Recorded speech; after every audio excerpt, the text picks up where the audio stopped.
जो बात दिल से निकलती है वो दिल में उतरती है। पिछले साल अपने घर यानी भारत माता के आंगन में मैं 145 दिनों तक पैदल चला। समुद्री तट से मैंने शुरुआत की और धूल, धूप, बारिश से होकर गुजरा मैं महबूब कश्मीर की नरम बर्फ तक पहुंचा।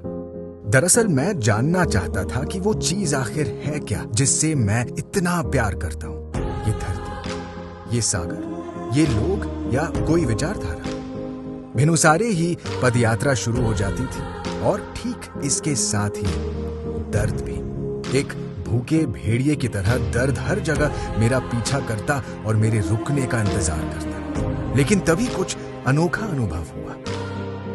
जब भी मेरा दिल डूबने लगता, मैं सोचता कि अब और नहीं चल पाऊंगा, अचानक कोई आता और मुझे चलने की शक्ति दे जाता। कभी खूबसूरत लिखावट वाली 8 साल की एक प्यारी सी बच्ची, कभी एक आदमी जो भीड़ को चीरते हुए आए, मुझे गले लगाए और गायब हो गए, जैसे कोई खामोश अदृश्य शक्ति मेरी मदद कर रही है। यात्रा में शोर बहुत होता था। लोग नारे लगाते, तस्वीरें खींचते, बतियाते और धकियाते चलते। फिर एक दिन मैंने एकदम अनजाने और अप्रत्याशित मौन का अनुभव किया।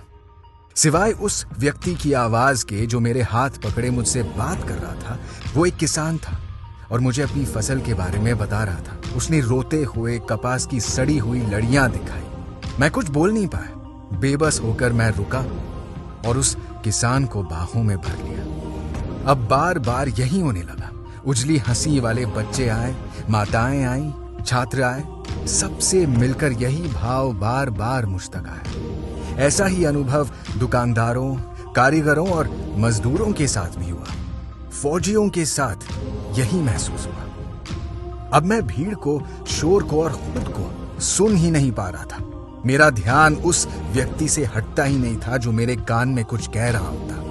मेरी श्रद्धा का कारण अचानक खुद ब खुद मुझ पर प्रकट हो रहा था। मेरी भारत माता जमीन का टुकड़ा भर नहीं, कुछ धारणाओं का गुच्छा भर भी नहीं है, ना ही किसी एक धर्म, संस्कृति या इतिहास विशेष का ज्ञान, ना ही कोई खास जाति भर, बल्कि हर एक भारतीय की पारा पारा आवाज है, चाहे वो कमजोर हो या मजबूत। उन आवाजों में गहरी बैठी जो खुशी है, जो भय है, जो दर्द है, वो है भारत माता। भारत माता की इस आवाज को सुनने के लिए आपकी अपनी आवाज को, आपकी इच्छाओं को, आपकी आकांक्षाओं को चुप होना पड़ेगा।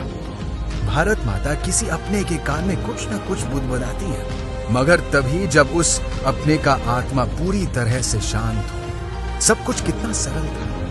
भारत माता की आत्मा का वो मोती जिसे मैं अपने भीतर की नदी में खोज रहा था, सिर्फ भारत माता की सभी संतानों के लहराते हुए अनंत समुद्र में ही पाया जा सकता है।